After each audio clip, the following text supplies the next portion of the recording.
Voilà. Là, il faut que je continue et que je dise d'accord. Je ne quitte pas la réunion, je suis sympa. Non. Voilà. C'est bon? C'est bon? Ouais, Ok, alors on y va. Bonjour, Véronique Blanchard, bonjour. Je suis Judith Reynorn, professeure d'histoire contemporaine à l'Université Paris 1 et membre du comité d'organisation du tout nouveau prix lycéen du livre d'histoire.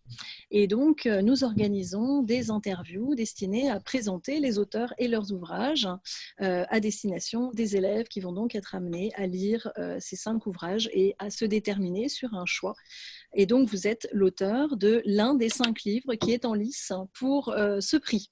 Votre livre, donc Vagabonde, voleuse, vicieuse, adolescente sous contrôle, de la libération à la libération sexuelle, chez François Bourin, est paru en 2019.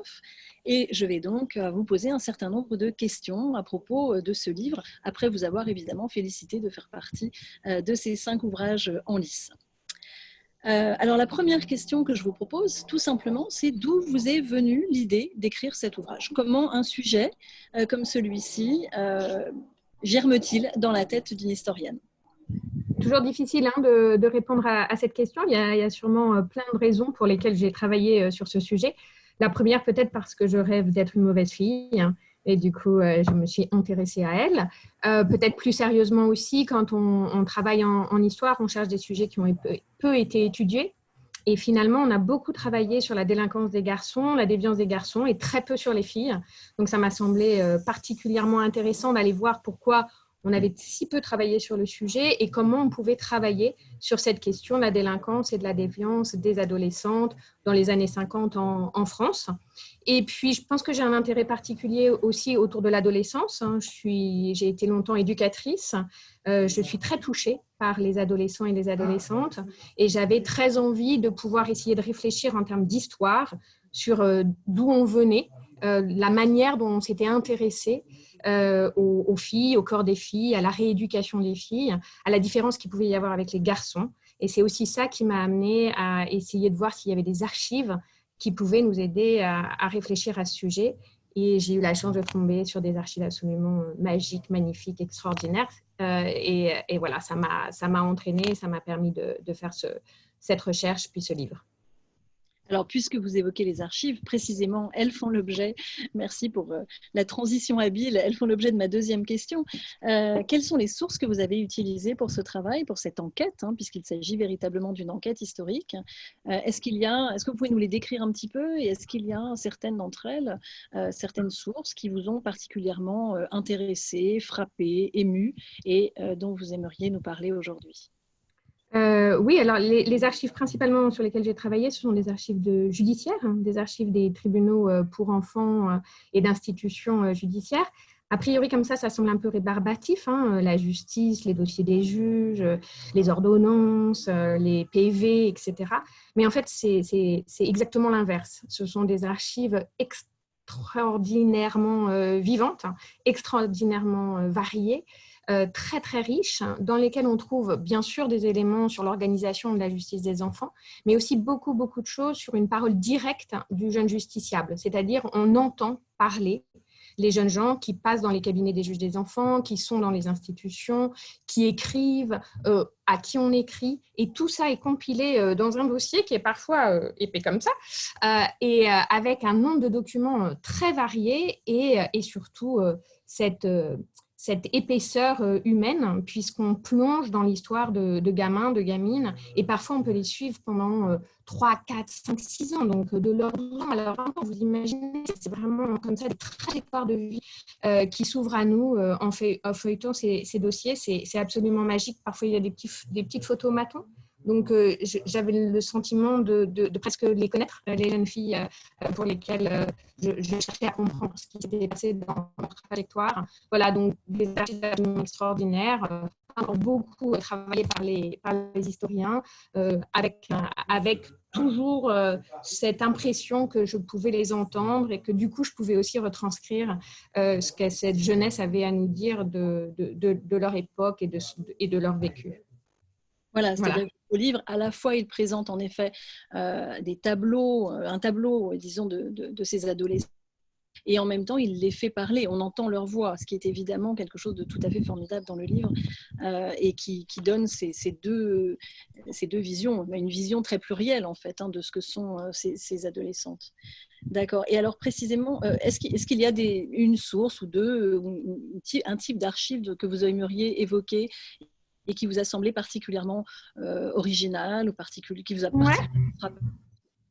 Oui, peut-être qu'on a ce que j'appelle moi les archives des centres d'observation, en particulier d'un centre d'observation qui accueille des jeunes filles pour 3 mois avec des psys, avec des assistantes sociales, avec des monitrices, des religieuses, qui vont les observer sous toutes les coutures. Et du coup, on va leur demander à ces jeunes filles d'écrire des rédactions, de faire des dessins, parce qu'ensuite la psychiatrie va analyser tout ça. Mais alors, moi, je ne suis pas psychiatre. En revanche, je suis historienne. Et tout d'un coup, découvrir comme ça des dizaines et des dizaines de dessins, de rédactions, de BD, parce que parfois, on leur demande de faire des BD en 8 cases, de dessiner leur vie. Ça a été absolument extraordinaire, parce que tout d'un coup, on plonge dans le fait qu'elles vous racontent à quoi elles ressemblent. Elles doivent faire leur portrait. Alors, si je devais faire, donc elles écrivent, je suis plutôt petite, menue, un peu colérique, mais j'adore danser. Voilà, et elles se racontent réellement, elles jouent le jeu. Et on a comme ça des merveilles sur des jeunes filles, des classes populaires pour lesquelles normalement on n'a pas accès à des choses aussi intimes, aussi précises et aussi directes. Parce que là, il ne s'agit pas de retranscription, il s'agit vraiment de gamines qui sont sur leur petit cahier d'écolier, qui sont enfermées dans une cellule, qui n'ont rien d'autre à faire que de répondre à ces exercices et qui le font de manière très spontanée et extrêmement, je ne sais pas, j'ai pas d'autre mot que merveilleuse. Merci. On voit en tout cas votre enthousiasme à l'égard de ces sources précisément. Alors, ce sera ma troisième question. Comment on passe, quand on est historienne, comment on passe de la découverte de ces sources à l'écriture d'un livre? C'est-à-dire quel est finalement le travail? Peut-être une question difficile, mais peut-être vous pouvez nous donner quelques éléments pour éclairer les lycéens qui vont vous lire. Comment on passe de la découverte de ces papiers, de ces récits, de ces BD, de ces photos à l'écriture d'un livre? Vaste question en 2 minutes. C'est tout le métier de l'historienne, de l'historien, j'imagine. C'est-à-dire à la fois trouver des archives, les lire, en lire beaucoup, les retranscrire. Voilà, parce que là, il s'agissait d'archives extrêmement confidentielles, donc je n'avais pas le droit de les photographier. Il fallait absolument que je les retranscrive. Et puis après, un travail de lecture pour bien les remettre dans un contexte général, le contexte des années 50, le contexte de la jeunesse populaire des années 50, le contexte de l'après-guerre, le contexte de la justice des enfants telle qu'elle naît à l'époque. Donc ça veut dire aussi lire beaucoup sur le travail d'autres historiens, d'autres historiennes, et puis d'autres archives un peu plus qui permettent de mettre un peu plus le contexte général. Et ensuite, une fois qu'on a fait tout ce travail de lecture, de dépouillage, etc., petit à petit, le livre se construit parce que pour moi, en tout cas, assez vite, des portraits de jeunes filles sont apparus, mais 3 grands portraits. Je me suis rendu compte que, pour le coup, la justice des enfants s'intéressait essentiellement soit à des petites voleuses, soit à des jeunes filles qui fuguaient, qui partaient, soit à des jeunes filles extrêmement nombreuses dans les dossiers qui étaient considérées comme des dévergondées, des immorales, des débauchés. Voilà, et ces 3 portraits m'ont amené petit à petit à structurer mon livre, à structurer ma réflexion, à me permettre d'avoir ce fil conducteur de quel regard la justice posait sur les filles par rapport aux garçons et quel type de jeunes filles passaient devant le juge des enfants, en essayant de réfléchir aussi à toutes les normes qui enserraient les jeunes filles et la différence de ces normes par rapport aux garçons. Voilà comment petit à petit les choses se construisent. C'est beaucoup de la lecture et l'écriture ne vient qu'après, en essayant d'avoir ce fil conducteur, ces problématiques qui vous permettent d'avancer. Merci beaucoup, je trouve que c'est très clair.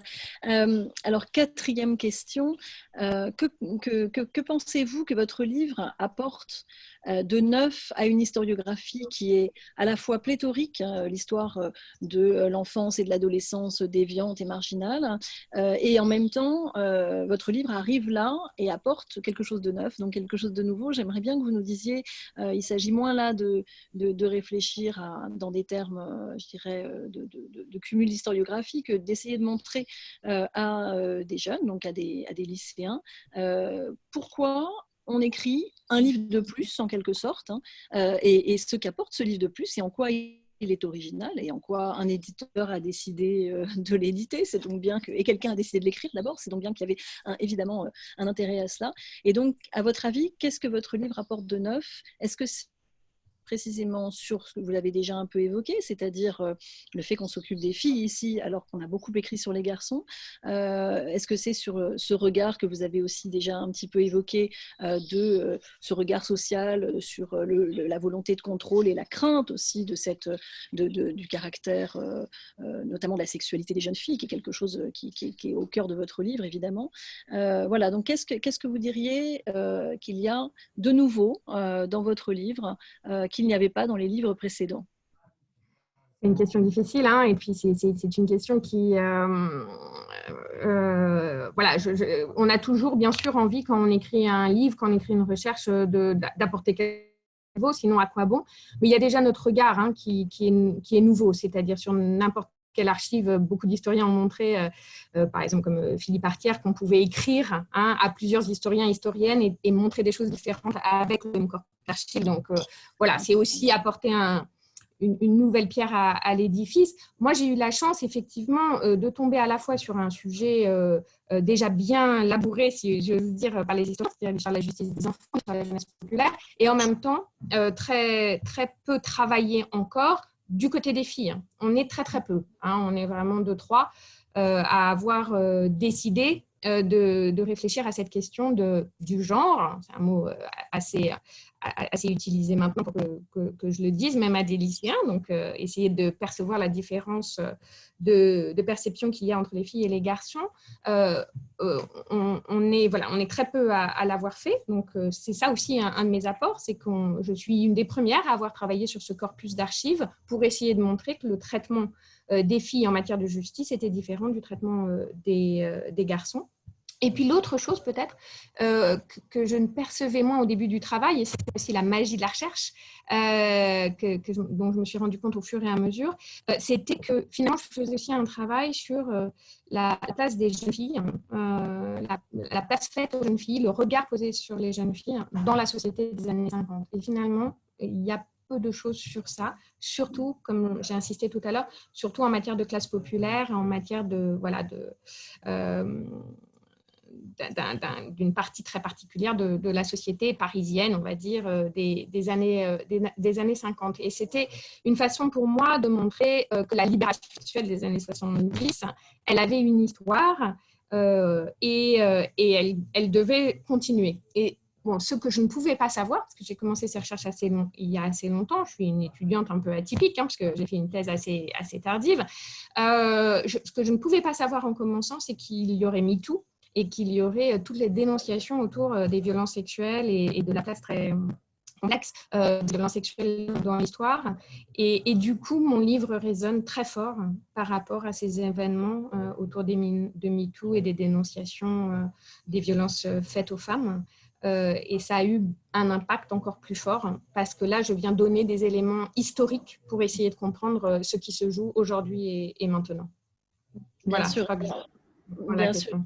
Oui, absolument, vous y répondez tout à fait. Et précisément, elle m'amène à la dernière question que je voulais vous poser, parce que la question, c'est aussi pourquoi vous avez été sélectionné pour ce prix, c'est-à-dire que pensez-vous que votre livre, mais vous avez commencé à y répondre, peut apporter à des lycéens et lycéennes aujourd'hui. Aussi, que pensez-vous que votre livre peut apporter à ces lycéens et lycéennes pour comprendre l'importance de lire de l'histoire? Et puis, dernier élément qui est un peu à l'inverse de la question que je viens de poser, qu'est-ce que ça vous fait à vous d'imaginer que des lycéens et des lycéennes vont vous lire? On va commencer par ça. Je suis extrêmement touchée, émue, flattée voilà, que mon livre ait été sélectionné et que des lycéens lisent ce travail. Vraiment, c'est super, c'est vraiment top. Top parce que ce n'est pas le public auquel on pense tout de suite, ce n'est pas le public auquel, j'avoue, j'ai pensé quand j'ai écrit ce livre, parce que c'est un livre d'histoire, c'est une thèse, il faut le dire quand même. Donc, elle a été beaucoup retravaillée, puis elle avait été pensée dès le départ pour être un livre, mais quand même. Et donc, l'idée que des lycéens et des lycéennes puissent plonger dans ce travail et puissent, j'espère, trouver un intérêt dans ce travail, ça me plaît beaucoup. Voilà, j'ai été très surprise au moment de la sortie du livre de voir qu'il y avait beaucoup de lecteurs et lectrices qui étaient jeunes, très jeunes par rapport à mes petits cheveux blancs, et qu'elle et il étaient happés par le bouquin avec un sentiment d'extrême proximité. Alors en fait, je parle de leurs grands-parents, je parle de leur grand-mère et de leur grand-père, mais je parle de ces grands-pères et de ces grands-mères quand ils avaient leur âge. C'est-à-dire que je parle de gamins et de gamines qui ont 15, 16, 17, 18 ans. Et c'est très... J'imagine qu'il y a quelque chose d'extrêmement passionnant, j'ose le dire, parce que certains lectrices et lecteurs me l'ont dit, de pouvoir approcher d'aussi près ce qu'a été la vie, les sentiments, les impressions de leurs grands-parents quand ils étaient jeunes, quand ils étaient ados, et se rendre compte de l'écart, quand même, il faut le dire, de l'écart qu'il y a entre l'éducation faite aux filles dans les années 50 et l'éducation faite aux jeunes filles aujourd'hui. Alors, il y a à la fois un écart très important, et elles sont... les jeunes étudiantes avec qui j'ai discuté, les jeunes étudiants sont très surpris de cet écart, et en même temps, il y a une continuité. Et il y a plein de choses dans ce qui se passe dans les années 50 qui nous permettent de comprendre les années 2020. Et je reviens sur ça, mais c'est primordial, je pense, en particulier sur la question de la violence faite aux femmes, de la question des viols. Et beaucoup de lecteurs et de lectrices m'ont dit qu'avoir cette histoire, cette généalogie, ça leur permettait de mieux comprendre les événements, les discussions, les débats qu'il y avait aujourd'hui et maintenant. Voilà, donc je suis très heureuse que des lycéens et des lycéennes lisent ce livre, et je suis très curieuse de savoir comment ils vont pouvoir y rentrer, comment ils vont pouvoir y plonger, j'espère, et savoir après qu'est-ce que ça va comment ça va les interroger. Voilà, on va dire ça comme ça. Merci beaucoup. Merci beaucoup de nous avoir donné ces quelques éléments pour précisément apporter un petit peu d'eau au moulin de notre curiosité et de leur curiosité aussi à cet égard. Je vous remercie beaucoup et puis je vous souhaite le meilleur, évidemment. Merci, c'est déjà le meilleur, hein. C'est déjà fantastique d'être là, donc vraiment. Merci beaucoup. De rien, au revoir.